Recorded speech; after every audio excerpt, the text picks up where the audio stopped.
1944, the Nazis unveiled a deadly new weapon, a supersonic rocket capable of massive destruction,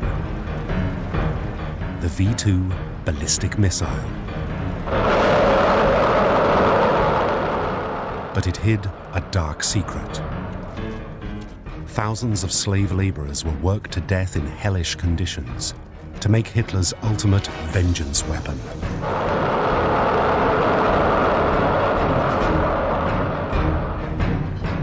Over 20,000 prisoners died to make the rocket, more than the weapon ever killed. Behind the V-2 was one man, Wernher von Braun, gifted figurehead of the Nazi rocket program.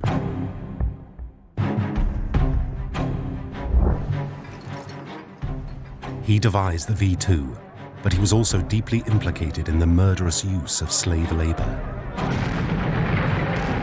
The Americans, the Russians, and even the British would hunt Wernher von Braun, but one man wanted to capture him at all costs. US intelligence agent Major Robert B. Staver. Von Braun was top of his list of most wanted. But this was a hunt with a difference. Staver was not driven by retribution or justice. It was von Braun's knowledge he was after. It meant that in the end, he would not be put on trial, but would be fated as the man who took America to the moon. Liftoff. We have a liftoff.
Cologne, first crack in the Rhine armor, lies before onrushing tank elements of the First Army.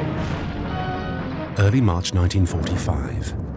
The US Army had fought its way into the heart of Nazi Germany. The newly captured city of Cologne lay in ruins.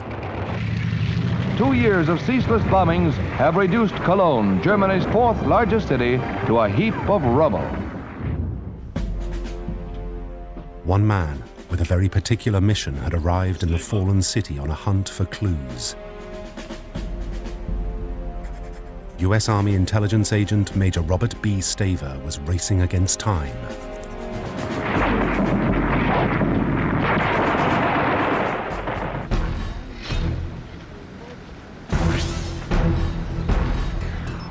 The V-2 missile was the weapon that Hitler had hoped would turn the tide of war. It was clearly a major military breakthrough, and the Allies were desperate to learn how to make one for themselves. But the trouble was, they knew absolutely nothing about it. How it was manufactured, how it worked, and who was behind it. Getting their hands on a V-2 of their own, as well as finding the men behind this technology, was a major priority. This task fell to the US Army Ordnance Corps' Colonel Holger N. Toftoy.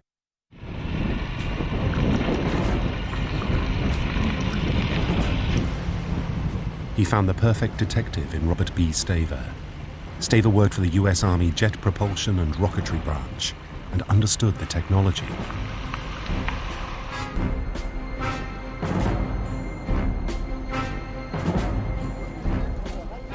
Staver found a lead in the rubble of Cologne's university that would prove vital. Stuffed in the remains of a lavatory US troops found a list containing the names and details of 1,500 German scientists and engineers, including the Third Reich's most important rocket scientists.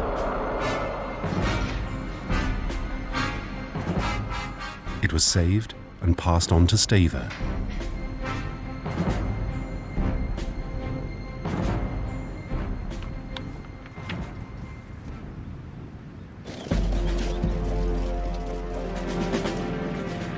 For the Americans, this example of the Germans' fastidious record-keeping was a vital piece in the puzzle.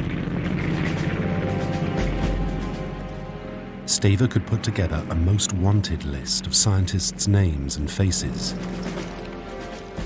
To uncover the V2's secrets, Staver needed to find its creator. At the very top of his most wanted targets was one man, the mastermind of the V2, a 32-year-old Prussian named Wernher von Braun.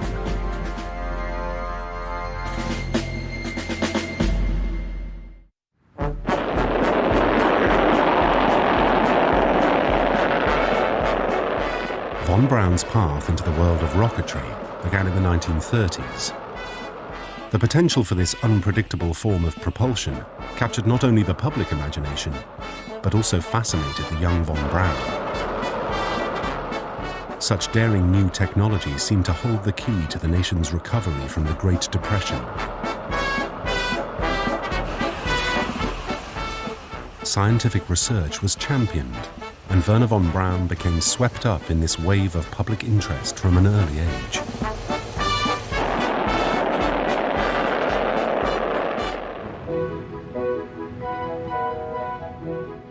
In 1930, while still a student, von Braun, together with a small group of like-minded friends, formed a rocket research group.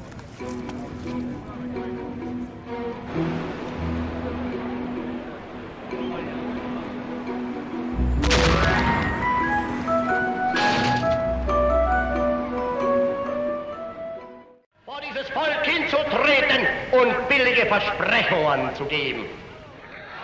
However, a new political force was on the rise in Germany in the early 1930s. Adolf Hitler's Nazis came to power in 1933, and they would see the military potential of von Braun's pioneering work.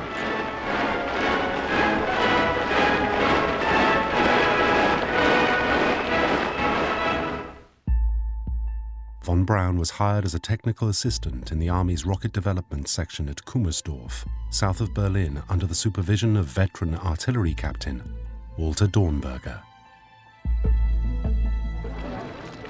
By 1934, von Braun had received a doctorate, and the rocket program was well underway.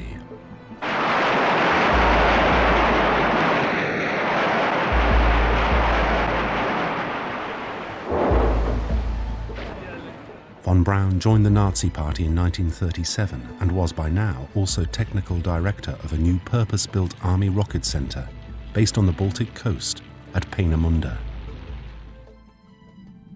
The Nazi regime and young rocketeer were now inextricably linked.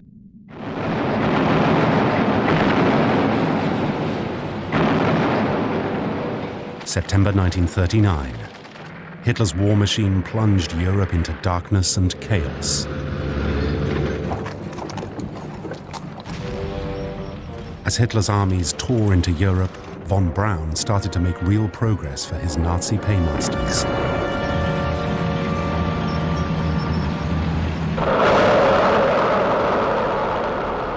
By 1940, his aggregate, or A series of rockets was well advanced, years ahead of Russia, Britain, and America, though still highly experimental.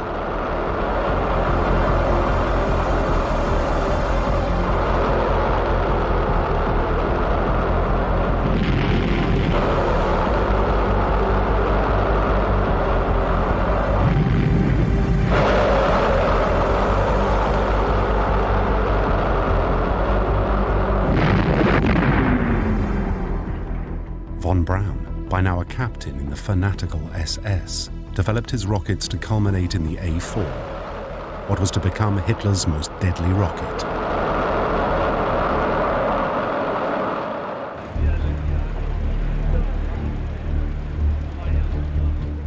The A4 technology was undoubtedly brilliant, and Adolf Hitler signed the order to produce the rocket in late 1942.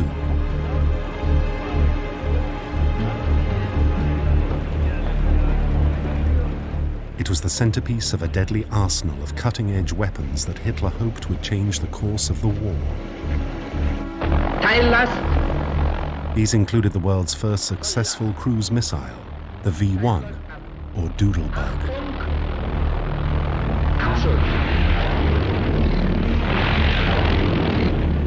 Effectively a flying bomb powered by a pulse jet engine, the V1 was launched from a ramp by steam catapult and was a cheap and effective, if indiscriminate, terror weapon.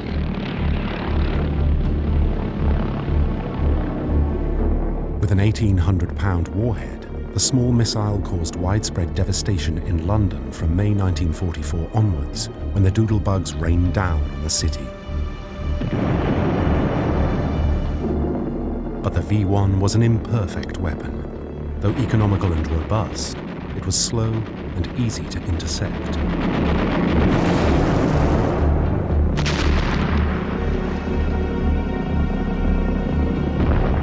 Hitler needed a missile that was faster, packed a bigger punch, and had greater range.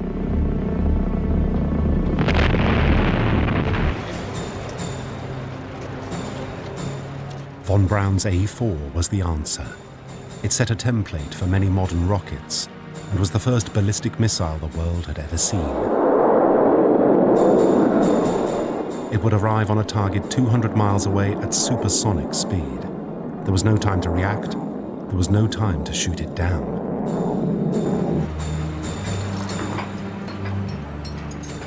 The A4 was 46 feet long, 5.5 feet in diameter, with a 12-foot fin span.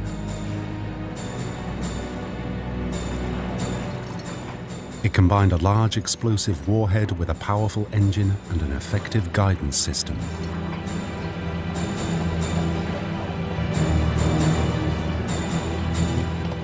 Four rudders at the rocket's tail and vanes in the exhaust, controlled by gyroscopes, aimed the rocket in flight.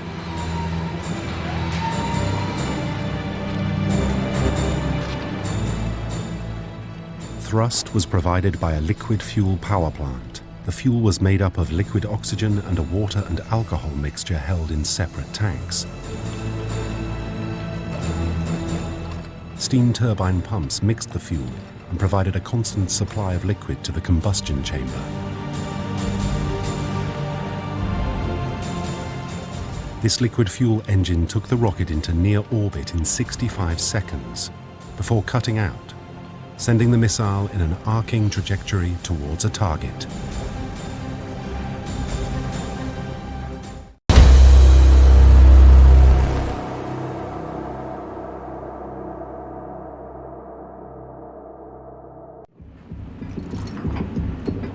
Manufacturing this complex and fragile weapon in the numbers Hitler demanded was a major problem for von Braun's team. Everything would depend on finding a safe and secure manufacturing base and a cheap and easy supply of labor. In 1943, an underground factory called Mittelwerk near Nordhausen would provide specialist production facilities. As skilled labor was in short supply, slave workers were shipped in from Germany's conquered territories. This cruel policy was endorsed by von Braun's superiors, SS General Hans Kammler and V2 Chief Engineer Arthur Rudolph. Werner von Braun was fully aware of its use.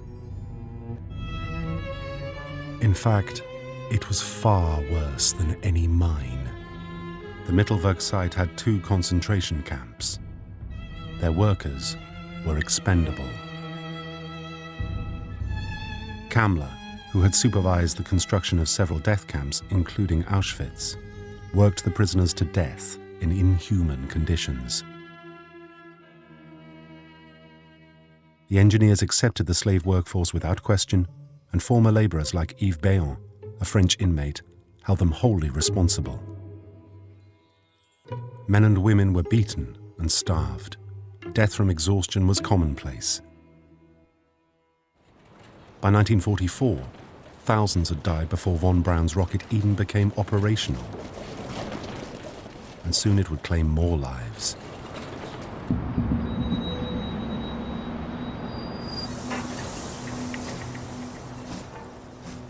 In September 1944, the missile was ready for combat. Hitler christened it the V2. Like with its stablemate, the V1, V stood for vengeance weapon.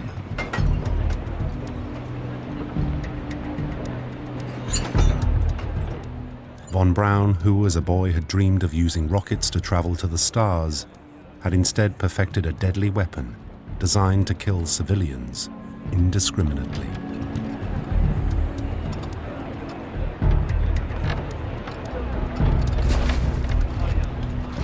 After assembly, the rockets were transported to mobile launch sites in northern Europe.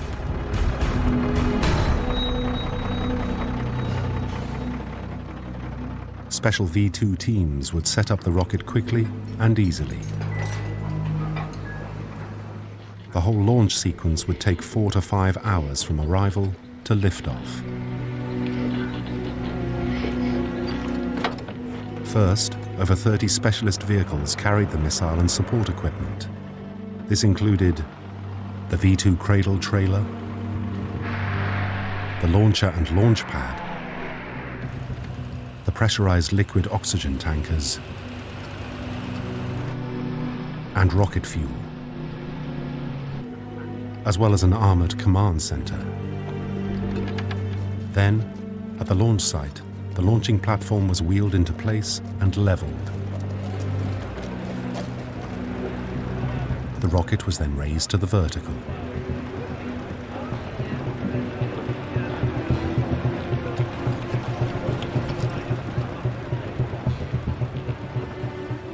Once it was upright, it was fueled with the liquid oxygen first, followed by the water alcohol mix. Then it was aimed and primed ready for blastoff.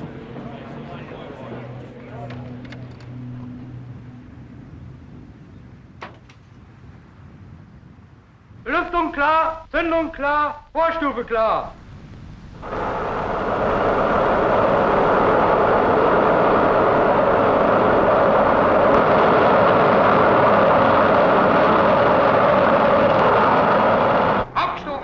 Hauptstufe gegeben.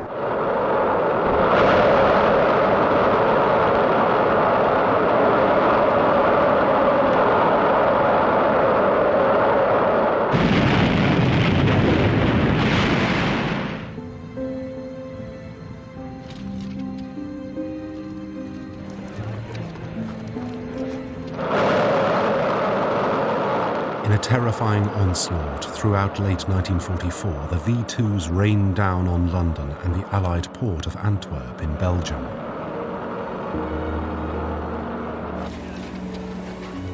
(2,700 died in London, 30,000 were killed or injured in Antwerp. The V2s would arrive without warning.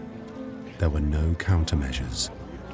In one attack, 168 people were killed and 200 injured when a V2 hit a Woolworths department store in London. In Antwerp on December 16, 1944, the Rex Cinema was hit during a matinee screening of Buffalo Bill. 567 people were killed in the explosion.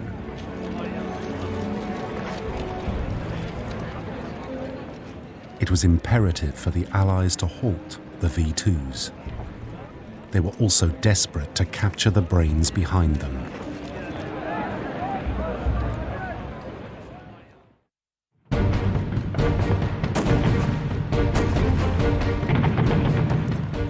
As the Allies pushed further into the Reich, the V2 launch sites were soon overrun, stemming the destructive torrent of rockets.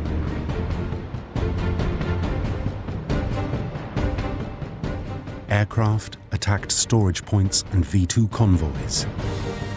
Woods and forests were the usual storing places for the V2s. Most of them had been well bombed. The vigorous RAF campaign against the rocket sites saved thousands of British lives. London would be looking much worse than it is, but for the counterattacks of our bombers. With the V2 threat now suppressed, the race to capture as much technical material and expertise as possible was underway.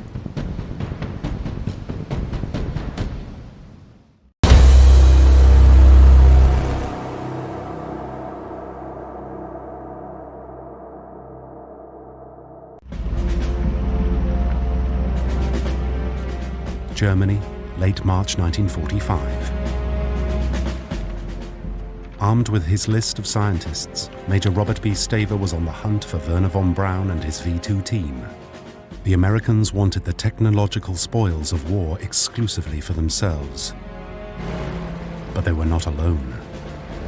Their allies, the British and also the Russians, had their eye on von Braun and his Wonder rockets.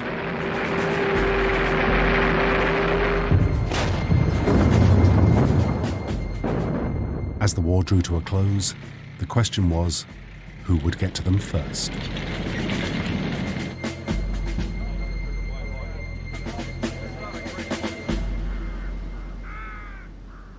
At Peenemünde, von Braun and the hundreds of rocket scientists and engineers were getting nervous.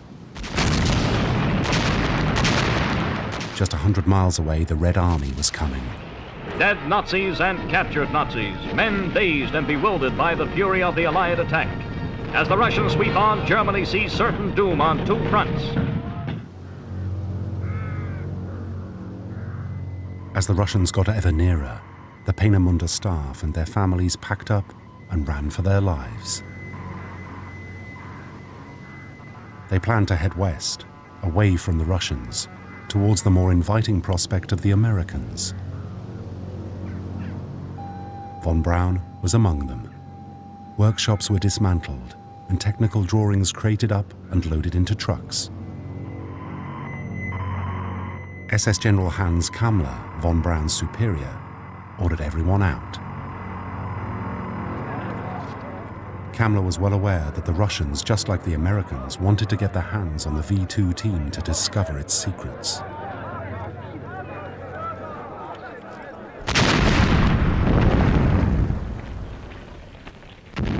As German troops retreated and destroyed anything of use, the convoy began its journey through the chaos of the crumbling Reich. It made for a nervous time. The V-2 development team with von Braun at the lead headed away from Peenemünde and the Red Army.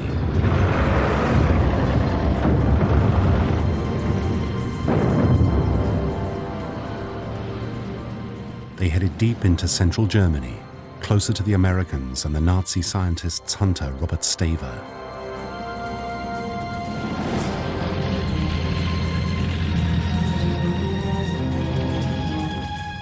Their first destination was Nordhausen, the home of the top-secret underground Mittelwerk V2 plant, and also the location of the two squalid and inhuman slave labor camps that provided the workforce.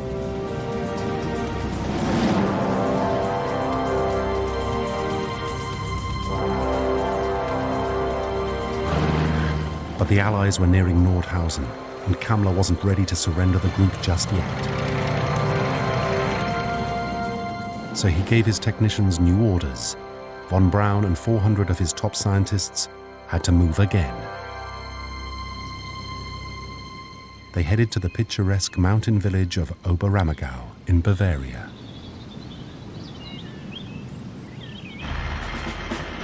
Robert Staver, meanwhile, advancing with units of the US First Army, was closing in on von Braun and the V-2's secrets. As von Braun waited nervously at Oberammergau, US troops were to make a grim discovery that would open their eyes to the reality of the V-2. The true human cost of its manufacture. They discovered the full horror of Mittelwerk's death camps. Hundreds of emaciated corpses. A few hollow-eyed survivors, starving, disease-ridden, barely alive. It was a graphic illustration of the human price of Wernher von Braun's Nazi rocket program. Staver, the the first Allied rocket expert to visit the site, witnessed firsthand the terror of the camps.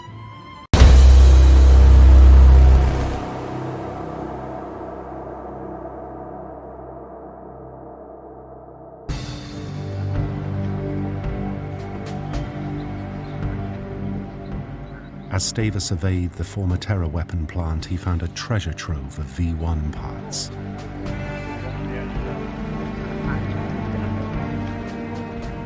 He also found rocket fuel tanks and the distinctive combustion chambers for V-2s. He knew he must be closing in on his quarry.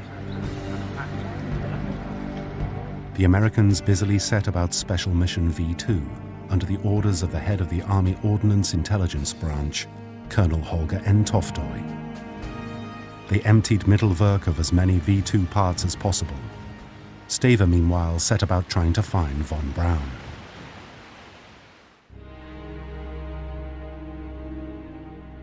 On the verge of capture, von Braun took the gamble that his worth would outweigh any charges he might face as a war criminal. As extra insurance, he had hidden 14 tons of precious technical drawings, plans, blueprints, and V-2 scientific data in an abandoned mine in the Harz Mountains. They were to be a bargaining chip for his future. His involvement in the Nazi rocket program, his SS rank, and complicity in the death of countless slave laborers meant he badly needed something he could offer to the Americans.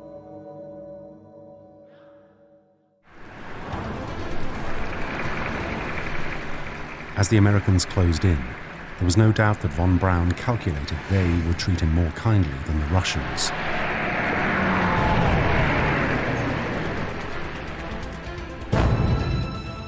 On the morning of May the 2nd, 1945, 2 days after Adolf Hitler had killed himself, the man who was now a major in the SS took a chance that the Americans would overlook his ties to Nazism in exchange for his knowledge. Having managed to convince his SS superiors to split the group up, von Braun was able to approach an American patrol. At Schattwald, contact was made. Werner von Braun was in US hands, along with prominent Army rocket engineer Major General Walter Dornberger and 5 others. Robert Staver had got his man.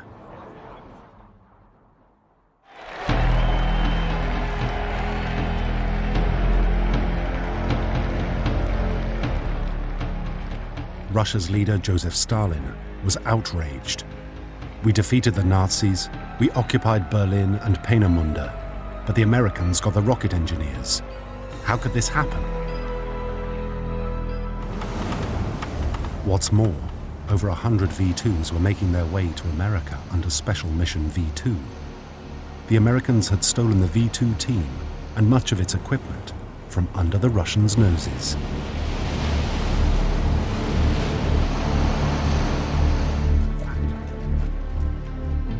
By mid-June 1945, 1,000 ex-Nazi scientists from various German weapons programs had been hastily moved into the safety of the American zone. There they could be kept away from anyone who might prosecute them.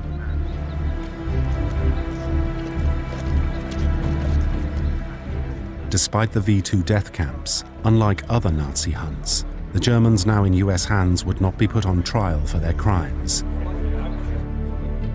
Instead, America wanted their knowledge to develop ballistic missiles and other technology to finish the war with Japan.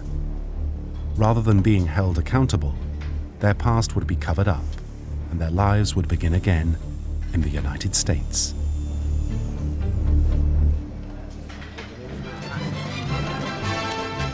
In July 1945, the US Joint Chiefs of Staff authorized what would become Operation Paperclip, to evacuate the best Nazi brains to America. Colonel Holger N. Toftoy was again put in charge. Initially, 120 carefully selected German scientists, who only weeks before had worked for the enemy, would be allowed into the United States. Ostensibly, they were prisoners. In reality, contracts and fees had been negotiated. Their families would also join them later.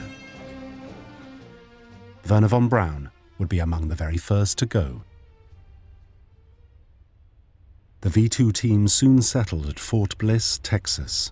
Von Braun would be joined by several colleagues, including Arthur Rudolph, the V-2 chief engineer. There they would be employed on converting the V-2 into an American missile. Information recorded here is essential in the development of missiles and rockets, which must withstand the tremendous temperatures and pressures encountered in actual flight.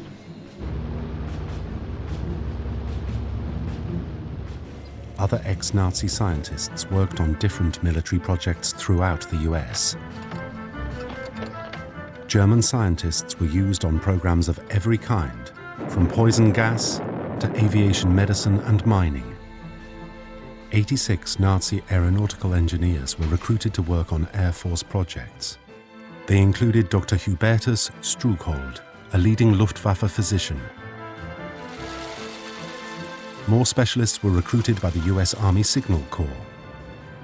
And highly regarded experts like Dr. Herbert A. Wagner, inventor of the top-secret Henschel anti-shipping missile, also found a home in America, working for the US Navy.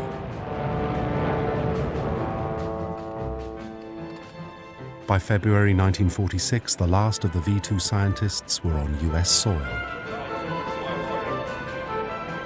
At the time, few apart from President Harry S. Truman, who had authorized the plan in the first place, knew that the German paperclip scientists were there. What some cynical observers had called the procurement phase was now over. It was time to start the denial phase.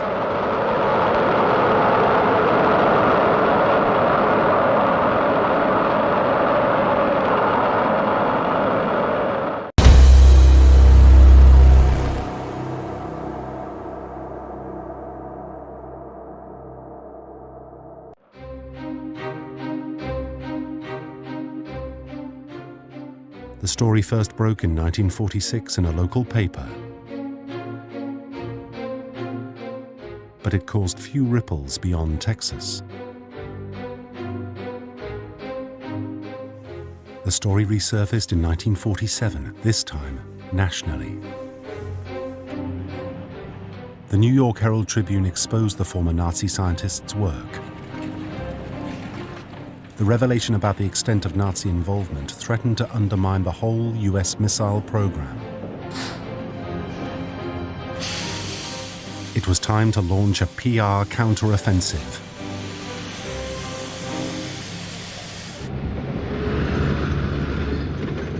Luckily, the perfect excuse was at hand.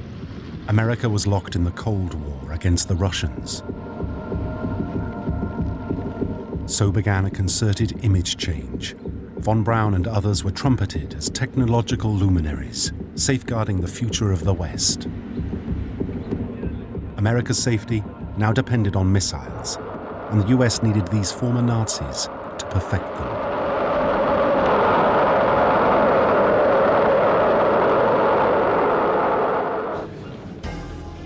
By early 1955, von Braun, now officially granted US citizenship, and 115 others, including Arthur Rudolph, had moved to the Redstone Arsenal in Alabama. There, the team unveiled two new rocket systems, Nike Ajax, an anti-aircraft rocket, and the nuclear Redstone missile, a direct descendant of the V-2. Liquid-fueled and highly accurate, the 70-foot Redstone took von Braun's V-2 technology to a whole new level.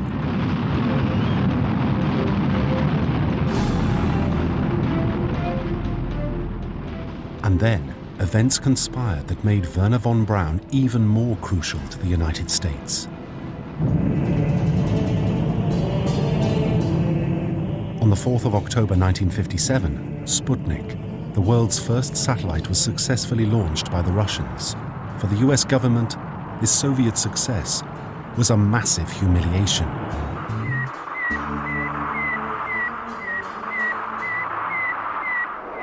As At the present time, the satellite is describing elliptical trajectories around the Earth. Faced with the obvious Russian supremacy in this nascent space race, America had to react and would look to the former Nazi rocketeer. I said we should have been the first ones to have it, if there's such thing. It gets the American people alarmed that a foreign country, especially an enemy country, can do this, and we fear this. In April 1958, President Dwight D. Eisenhower proposed the creation of a national space agency. NASA would now become a reality, and von Braun lobbied hard to be at its heart. By 1960, the former SS Major was director of the newly inaugurated George C. Marshall Space Flight Center.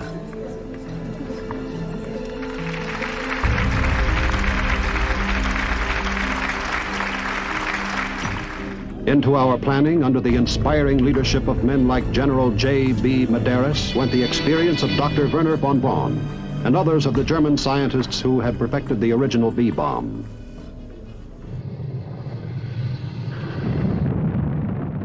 By 1961, after huge investment, NASA's new Saturn rocket, combined with the Mercury spacecraft, was ready for a human crew. It looked like America would win the next stage in the race. But yet again, there would be disappointment.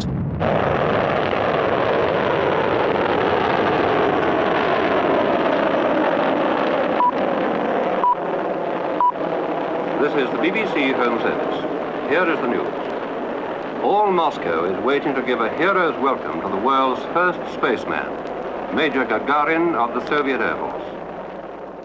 On the 12th of April that year, Russian astronaut Yuri Gagarin successfully orbited the Earth. It was a bitter pill for the Americans to swallow. He streaked across Asia, Africa, and South America, controlling the pitch and roll of the ship.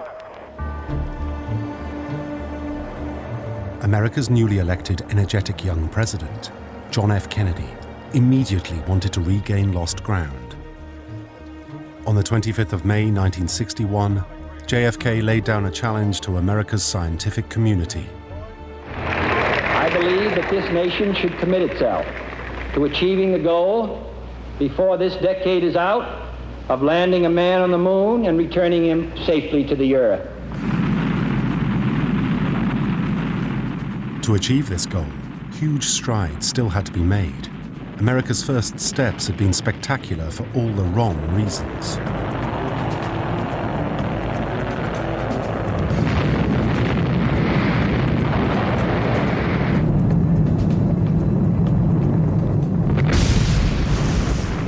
As a result, even more money would be given to von Braun.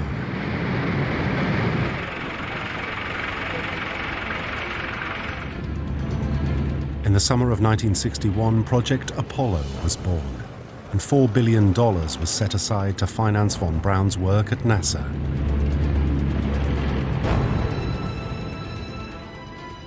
His Saturn V rocket was now at its core. The same man who had once devised the diminutive V-2 to bring destruction to London had now created the mother of all rockets.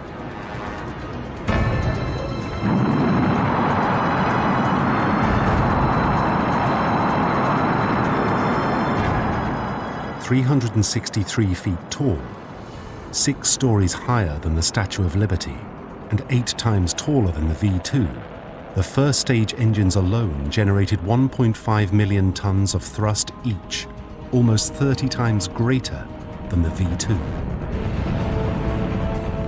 In 1969, news conferences heralded that Apollo 11, the name given to the lunar landing mission, was imminent.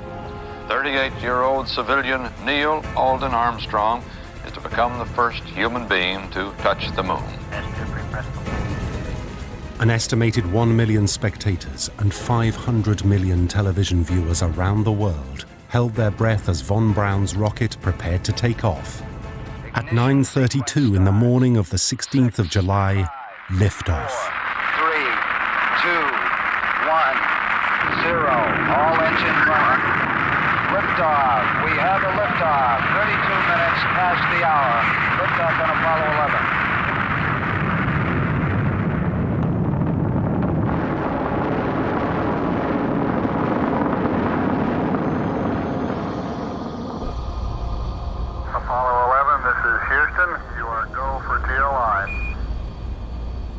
On the afternoon of Saturday the 19th of July 1969, Wernher von Braun looked on as the Apollo 11 spacecraft reached lunar orbit.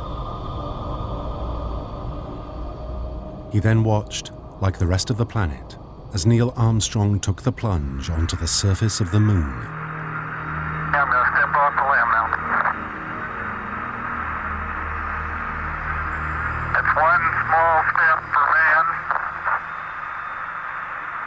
one giant leap for mankind.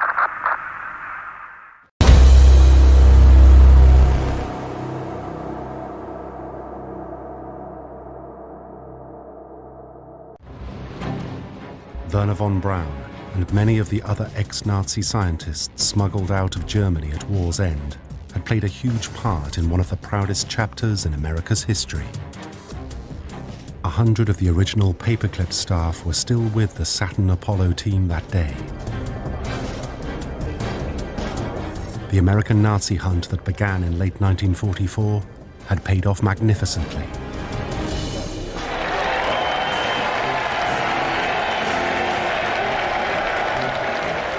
Across the country and around the world, the Apollo 11 crew were welcomed back as heroes.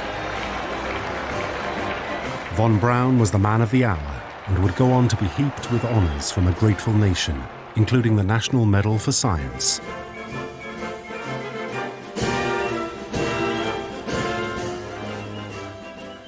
He would die in 1977, much feted and celebrated, with his Nazi past almost completely forgotten.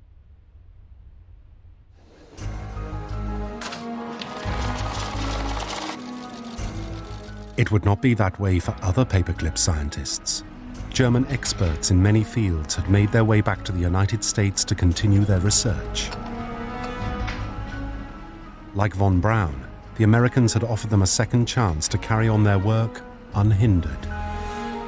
Some eminent scientists, like aeronautical physician Dr. Hubertus Strughold, reached the very pinnacle of success.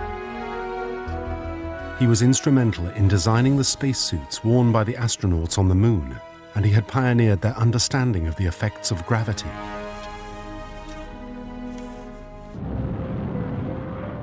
But, as head of the Luftwaffe Research Institute for Aviation Medicine, he had overseen cruel human experiments conducted on inmates of Dachau concentration camp from 1942 onwards. Victims were drowned, subjected to air pressure tests, and exposed to freezing temperatures until they died. He would draw on this work when pioneering space medicine in America. In 1977, he even had a library named after him and was inducted into the New Mexico Museum of Space History's Hall of Fame. Yet his past would come back to haunt him. A museum visitor recognized his photo on the wall. He was subsequently removed, though he would never be prosecuted. In 1973, an event happened that would fuel Nazi hunting efforts in the United States and heighten the risk for the Paperclip scientists. The case of Hermina Braunsteiner Ryan awakened the Americans' interest in the war criminals living among them. She was a brutal former SS prison camp guard whose violence was notorious.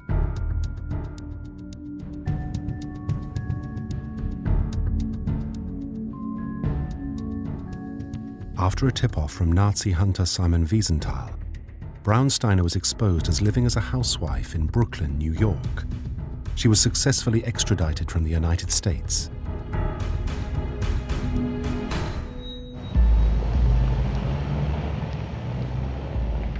The Office of Special Investigations was born from the publicity over the Braunsteiner case.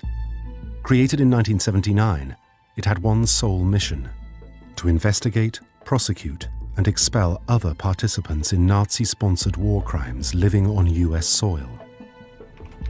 It used civil immigration laws to deport and denaturalize its targets. Manned by a small, determined team, it opened hundreds of new cases. Among them, Arthur Rudolph, von Braun's long-standing fellow Operation Paperclip colleague and the former chief V-2 engineer.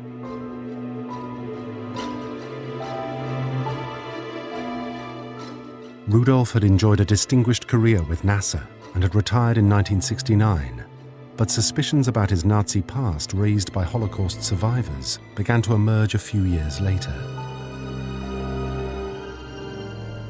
In 1982, a lawyer at the OSI, Eli Rosenbaum, made Rudolf his first major case, and the team stepped in. Rudolf received an ominous letter requesting an interview. While working at the Mittelwerk V2 factory, he had actively encouraged the use of slave laborers, and this had now come to light. Arthur Rudolf always protested his innocence.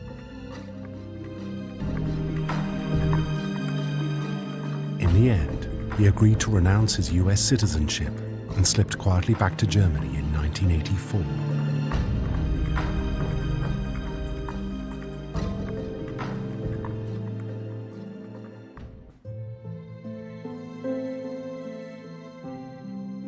Thanks to the OSI, it seemed that for the victims of the horrors of Mittelwerk's V2 program and other war crimes, some justice was finally possible. But it all begs the question, when the Americans hunted down the rocket scientists to exploit their technological expertise, was that really the right thing to have done? Should they have put them on trial instead? As a result of that decision, von Braun and his colleagues' past would remain buried and increasingly forgotten. This was a unique Nazi hunt where dark secrets would be conveniently erased.